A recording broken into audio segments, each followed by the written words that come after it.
out our shirt on Teespring. On May 8, 2025, the Catholic Church witnessed a momentous occasion. Cardinal Robert Prevost, a Chicago native, was elected as Pope Leo XIV.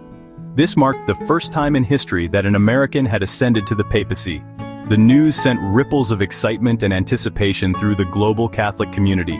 Prevost, known for his warmth and intellect, was seen as a unifying figure, a potential bridge builder in a world increasingly fractured by division. His election was hailed as a new chapter for the Church, a sign of progress and change. However, the joy and hope were not universally shared. In certain corners of the American political landscape, Prevost's election was met with suspicion, fear, and outright hostility. The very qualities that endeared him to many, his empathy, his outspokenness on social issues, were perceived as threats by a segment of American society already on edge. The backlash was swift and predictable. From the depths of the internet to the pronouncements of right-wing media personalities, a familiar refrain emerged: woke Marxist Pope. The term, a jarring oxymoron, quickly gained traction, becoming a rallying cry for those who saw Prevost's election as a harbinger of societal collapse. To them, Prevost represented a dangerous departure from tradition, a threat to the values they held dear. The vitriol directed at Pope Leo XIV was not merely about his nationality, it was rooted in a deeper fear, a sense that the institutions they once considered unshakable were crumbling. The papacy, a symbol of unwavering conservatism for centuries, was now occupied by someone who dared to challenge the status quo, someone who spoke out against the very policies and ideologies they championed. Robert Prevost was no stranger to controversy. Long before donning the papal robes, he had established a reputation as an outspoken advocate for social justice. His Twitter feed, a mix of theological reflections and pointed criticisms of contemporary politics, provided ample fodder for his detractors.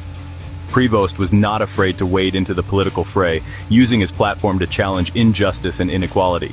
His criticisms of Donald Trump's immigration policies and rhetoric were particularly stinging. Prevost saw Trump's words and actions as antithetical to the gospel message of love and compassion. He condemned the separation of families at the border, calling it a moral abomination.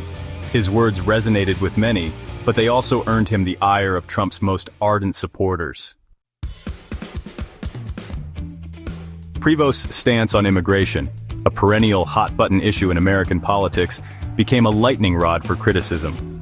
He consistently advocated for humane treatment of immigrants, arguing that they should be welcomed with open arms, not met with walls and hostility.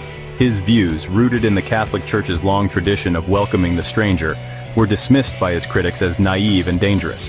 His outspokenness extended beyond immigration. He spoke out against racial injustice, condemning the killing of George Floyd and calling for systemic change. He expressed support for gun control measures, arguing that the epidemic of gun violence in America was a stain on the nation's conscience.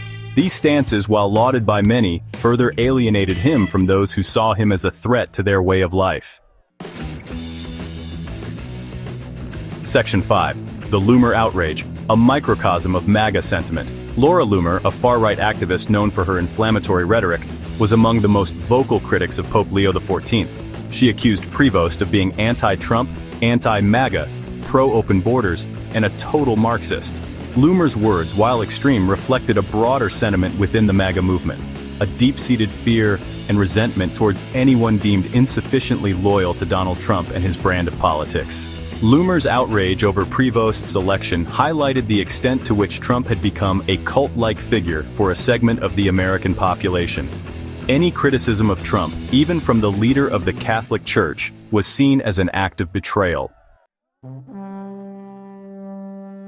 Section 6. Bannon's warning, echoes of a familiar divide. Steve Bannon, the former White House strategist and architect of Trump's 2016 victory, had long warned of the dangers posed by figures like Prevost. Bannon saw the Catholic Church as a key battleground in the culture wars, a powerful institution whose influence could be harnessed for political gain. Prevost's election, in Bannon's view, represented a major setback for the conservative movement. Bannon's pronouncements, often delivered in apocalyptic terms, resonated with a segment of the American public that felt increasingly alienated and disenfranchised. The election of a progressive pope, in their view, was further evidence that the country was slipping away from them. Section 7. Conservative pundits weigh in, a chorus of discontent. The outrage over Pope Leo XIV was not limited to the fringes of the right. Conservative commentators and media personalities across the spectrum joined the chorus of condemnation. Charlie Kirk, founder of the conservative youth organization Turning Point USA, accused Prevost of peddling George Floyd propaganda. Fox News host Tucker Carlson dedicated a segment to the radicalization of the Catholic Church, arguing that Prevost's election was part of a larger effort to undermine traditional values. The reaction to Prevost's election exposed the deep divisions within American society, divisions that extended far beyond politics. It revealed a fundamental clash of worldviews, a battle between those who embraced change and those who clung to a romanticized vision of the past. Section 8. Trump's response, a subdued congratulation. Donald Trump himself remained relatively quiet on the matter. In a brief message posted on his social media platform, Truth Social, he congratulated Prevost on his election, calling it an honor for America. However, the message lacked the usual Trumpian bluster and hyperbole. Some speculated that Trump, a twice-divorced man who had shown little regard for Catholic doctrine in the past, was wary of alienating Catholic voters. Trump's subdued response did little to quell the anger and resentment simmering among his most ardent supporters. For them, Prevost remained a dangerous radical, a threat to their values and way of life. Section 9. A Church Divided, the Future of American Catholicism.